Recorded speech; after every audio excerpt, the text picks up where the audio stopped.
अब जबकि दोस्तों आप balance sheet, income statement, cash flow statement और इन सब के इंपॉर्टेंट रेशियो सीख चुके हो, तो अब हमें महत्वपूर्ण काम करना होगा, और वो है इंडस्ट्री एंड पीयर कंपैरिजन। कैसे करेंगे? Compare the company financial performance with industry peers. दोस्तों हर एक कंपनी की ये रेशियो हो सकते हैं। तो जब आप कोई भी कंपनी पे रिसर्च करते हो, आपको लगता है मुझे ये कंपनी में निवेश करना है, तो जरूरी है उस कंपनी को अपनी ही प्रकार की दूसरी, यानी अपनी ही इंडस्ट्री की दूसरी जो पीयर ग्रुप ऑफ कंपनीज है, उनके ये रेशियो को कंपेयर करो, जिससे पता चले कौन सी कंपनी में स्ट्रेंथ ज्यादा है। फिर चाहे वो मार्केट शेयर की हो कंपैरिजन हो, चाहे लिक्विडिटी हुई, चाहे सोल्वेंसी हुई, चाहे एफिशिएंसी रेशियोज हो, चाहे प्रॉफिटेबिलिटी रेशियो हो या कैश फ्लो रेशियो हो, right? Look for strengths, weakness and areas where the company stand out और lower lags behind, right? Company की स्ट्रेंथ्स देखो, इन रेशियो में सबसे स्ट्रॉन्ग कंपनी कौन सी है, वीकनेसेस देखो, और ऐसे एरिया देखो जहां पे कंपनी लैग करती है या स्टैंड आउट करती है, जिससे हमें पता चले पूरी इंडस्ट्री में हमें कौन सी कंपनी पे फोकस करना चाहिए, right? Consider the industry trends, market conditions and competitive landscape. हमें इंडस्ट्री ट्रेंड, मार्केट कंडीशन और कॉम्पिटिटिव लैंडस्केप पे दोस्तों ध्यान देना चाहिए। अब उदाहरण के तौर पर उसी प्रकार से जैसे अभी तक हमने टाटा मोटर का उदाहरण लिया, यहाँ पे भी टाटा मोटर के फाइनेंशियल रेशियोज को कंपेयर करो दूसरी जो पीयर ग्रुप की कंपनी है, जैसे मारुति हुई, महिंद्रा एंड महिंद्रा हुई, तो आपको पता चल सकता है कि कौन सी कंपनी में ज्यादा स्ट्रेंथ। क्या क्या कंपेयर करेंगे? फाइनेंशियल रेशियोज, रेवेन्यू ग्रोथ, जिससे पता चले कौन सी कंपनी ज्यादा अच्छा ग्रोथ कर रही है, प्रॉफिटेबिलिटी देखे, जिससे पता चले कौन सी कंपनी हाई प्रॉफिटेबल है, राइट? दूसरी अलग अलग कंपनियों के साथ कैसे करेंगे? To perform an industry and peer comparison for an Indian company, follow this steps, right? अभी हम स्टेप्स देखते हैं। A, identify the industry. सबसे पहले इंडस्ट्री आइडेंटिफाई करना जरूर दोस्तों कंपनी से। भारत में कितनी सारी इंडस्ट्री है, करीबन 170 लिस्टेड इंडस्ट्री है, जिसको हम सब सेगमेंट में क्लासिफाई कर सकते हैं, मतलब प्रॉपर वे में आप जान सकते हो, ऐसे 170 इंडस्ट्री हम कह सकते हैं। तो इन 170 इंडस्ट्रीज में से हमें वो इंडस्ट्री देखनी चाहिए जो ग्रो करे, जो सस्टेनेबल ग्रोथ कर सके आने वाले दशक में और बड़ी बन सके। ऐसी ग्रोइंग इंडस्ट्रियों का दोस्तों रिसर्च करना चाहिए, right? Determine the industry in which the company operates. अगर आप कंपनी से रिसर्च कर रहे हो तो कंपनी देखने के साथ उसकी इंडस्ट्री भी देखे कि अच्छा टाटा मोटर है तो ये किसमें आती है। जैसे टाटा मोटर को आप पैसेंजर व्हीकल में भी गिन सकते हो और कॉमर्शियल व्हीकल में भी हम लोग गिन सकते हैं। वर्ल्ड वाइड देखो तो पैसेंजर व्हीकल, इंडिया का बिजनेस देखो तो कॉमर्शियल व्हीकल में बहुत बड़े, तो दूसरी कॉमर्शियल व्हीकल और पैसेंजर व्हीकल की कंपनियां देखो। हम इसे बजाज ऑटो से कंपेयर नहीं कर सकते क्योंकि वो 2 व्हीलर की कंपनी है या 3 व्हीलर की कंपनी है, right? So for example, if you are analyzing a technology company, the industry could be IT services और सॉफ्टवेयर डेवलपमेंट। देखो आपकी कंपनी कौन से सब सेगमेंट में आती है, टीसीएस है तो सॉफ्टवेयर डेवलपमेंट में आएगी, राइट? सो सबसे पहला पार्ट हुआ दोस्तों identify the industry. B, select peer companies. Identify peer companies that operate in the same industry and are of similar size and business model as the company you are analyzing. दोस्तों आपकी जो company है उससे same industry की कौन सी कंपनियां हैं। अब ज्यादातर कंपनियां पहले सिलेक्ट वो करनी चाहिए जो सिमिलर साइज की, सेम इंडस्ट्री में। दोस्तों अभी अगर हम बहुत छोटी कंपनी को एक लार्ज कैप से के साथ लेंगे तो वो प्रॉपर कंपैरिजन नहीं रहेगा, राइट? आपकी जो बड़ी कंपनी होगी वो नेशनल प्लेयर होगी, छोटी कंपनी होगी वो हो सकता है कोई regional player, right? Look for companies that are publicly listed in India and have comparable operations. जैसे यहाँ पे मैंने उदाहरण बताया हुआ है कि Force motor, Mahindra and Mahindra, Maruti, Olectra, Tata motor, ये सबके जैसे यहाँ नेट प्रॉफिट मार्जिन से हमको पता चल रहा है कौन सी कंपनी के कितने मार्जिन, ऑपरेटिंग प्रॉफिट मार्जिन दिए हुए, उनके सेल्स दिए हुए, राइट। तो क्लियर हमको यहाँ पे दिखता है कौन सी कंपनी का कितना सेल्स है, कितने मार्जिन, राइट। सी, गैदर फाइनेंशियल डेटा। जितनी भी कंपनियां हो पीयर ग्रुप की, उनके फाइनेंशियल डेटा को कलेक्ट करो, ऑब्टेन द फाइनेंशियल स्टेटमेंट, जैसे इनकम स्टेटमेंट लो इन कंपनियों का, बैलेंस शीट लो और कैश फ्लो स्टेटमेंट। दोस्तों ये तीन चीज ले ली तो आपका पूरा जो फाइनेंशियल डेटा है वो तो गैदर हो गया, राइट। तो किसका ये डेटा गैदर करके, आपकी कंपनी का जिसका आप रिसर्च कर रहे हो, पीयर ग्रुप की कंपनीज का, जो कंपनीज में निवेश करना है उसका तो डेटा चाहिए, साथ में उसकी पीयर का भी डेटा चाहिए, तभी तो आप कह सकते हो कि अच्छी है या बुरी। You can find this annual report on the companies official website, बराबर है। या तो हम कहां से ले सकते हैं दोस्तों, जैसे इंडिया पे जाके एनुअल रिपोर्ट डाउनलोड कर सकते हैं कंपनी में से, या फिर आप कंपनी की भी वेबसाइट पे जाओगे, इन्वेस्टर रिलेशंस पे जाने का, वहां से भी आपको ये डेटा मिलेंगे, बराबर। Compare financial ratios. देखो दोस्तों डेटा तो आपने ली, अब डेटा से क्या करेंगे, डेटा से रेशियो क्रिएट करने के। Choose relevant financial ratio that are commonly used in the industry and for peer companies, right. अलग अलग कंपनी के, फॉर एग्जांपल आपने डेब्ट टू इक्विटी रेशियो देखे, आपने नेट प्रॉफिट मार्जिन देखे तो पता चलेगा ना। जैसे एग्जांपल इंक्लूड्स प्रॉफिटेबिलिटी रेशियो, देखो इनके ग्रॉस प्रॉफिट मार्जिन किसके अच्छे, नेट प्रॉफिट मार्जिन किसके अच्छे। तो कुछ कंपनियां सेग्रीगेट हो जाएगी कि नहीं नहीं ये दो तीन कंपनी ही है पूरी इंडस्ट्री में जो सबसे अच्छी है। लिक्विडिटी रेशियोज देखो, जैसे करंट रेशियो हुआ, क्विक रेशियो हुआ। एफिशिएंसी रेशियोज देखो, जैसे एसेट टर्नओवर रेशियो, या लिवरेज रेशियो देख सकते हो, जैसे डेब्ट टू इक्विटी रेशियो। तो पता तो चलेगा हमें कि पूरे ग्रुप में दो तीन कौन सी सबसे बढ़िया कंपनी है जिधर फोकस कर सकते।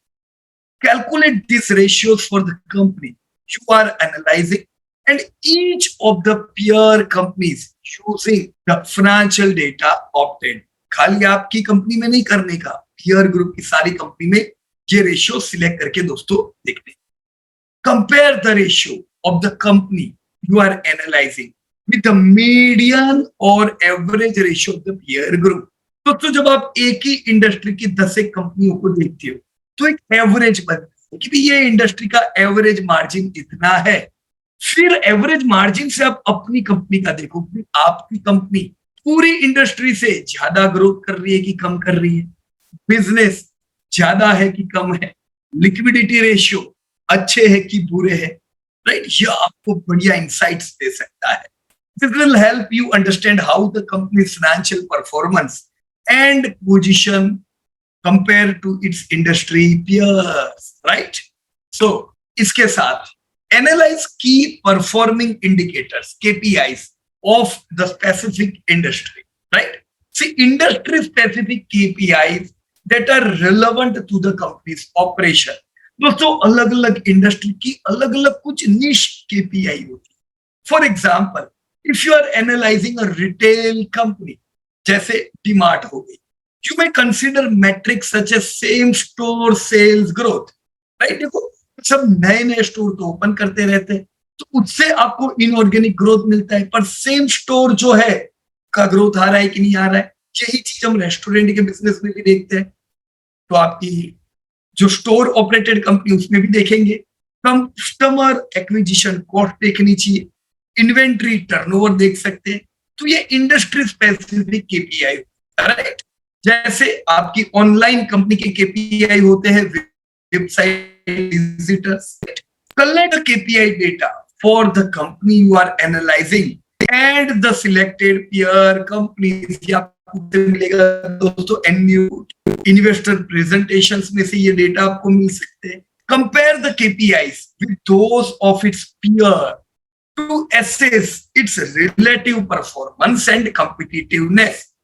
इसी KPI को अपनी दूसरी कंपनी के साथ कंपेयर कर, राइट, कि भाई सबसे फास्टेस्ट कौन सी कंपनी अपने स्टोर का ग्रोथ कर रही है, कौन है जिनके स्टोर में ज्यादा फुटफॉल आ रहे हैं, right. So this all are KPIs, बराबर दोस्तों। ऐसे ही F, consider qualitative factor also. दोस्तों evaluate qualitative factor such as market positioning, brand strength, product differentiation, management expertise and growth strategies. दोस्तों क्वालिटेटिव फैक्टर पे भी फोकस करना चाहिए क्वांटिटेटिव फैक्टर के साथ। अभी तक जितने फैक्टर हमने पास्ट में देखे वो सब दोस्तों क्वांटिटेटिव फैक्टर थे जिनको हम न्यूमेरिक वैल्यू में गिन सकते, साथ में क्वालिटेटिव फैक्टर को भी ध्यान देना चाहिए। जैसे कंपनी की पोजीशनिंग क्या है, हम कह सकते हैं TCS is the largest company, strong position है। UltraTech is the largest in cement, they are having strong position. स्पिरिलाइट एक बढ़िया ब्रांड है ना, Fevicryl. Product differentiation, management expertise और ग्रोथ स्ट्रेटेजी कौन सी कंपनी की कैसी। Analyse industry trend, regulatory factor, right. Industry trend को एनालाइज करनी चाहिए कि आने वाले समय में एसी जबरदस्त बिकने वाला, क्योंकि इंडिया में एसी कम पेनिट्रेटेड, तो एसी का इंडस्ट्री ट्रेंड कैसा हो सकता है। ऐसे अलग अलग इंडस्ट्रीज होती है, राइट। रेगुलेटरी फैक्टर्स चेक करने चाहिए and competitive dynamics that may impact the company's performance compared to its peers. Consider news, industry reports, and analyst opinions to gain insight into the competitive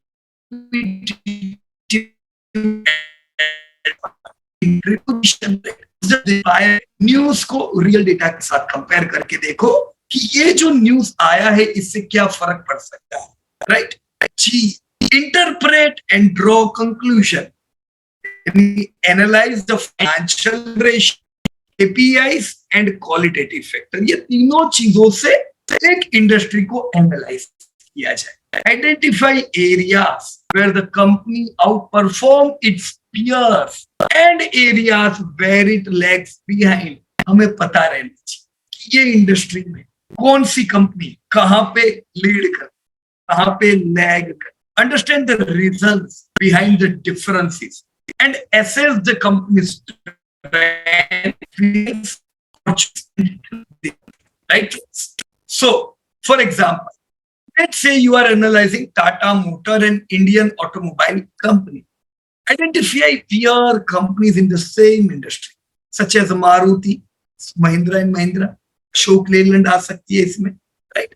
Obtain their financial statement and calculate relevant financial ratio for each company. Compare the ratios to assess how Tata Motor perform compared to its peers.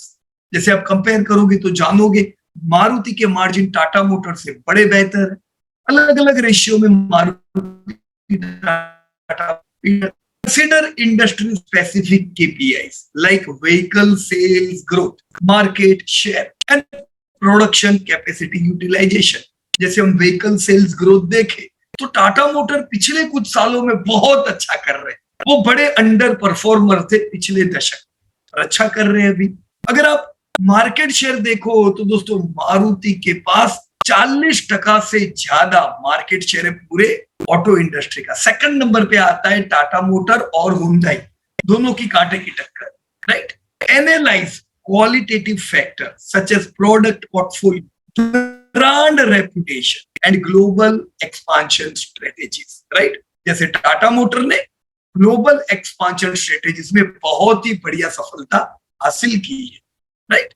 So bye conducting an industry and peer comparison for an Indian company like Tata Motor, you can gain insights into its relative financial position, performance and competitive standing with the industry.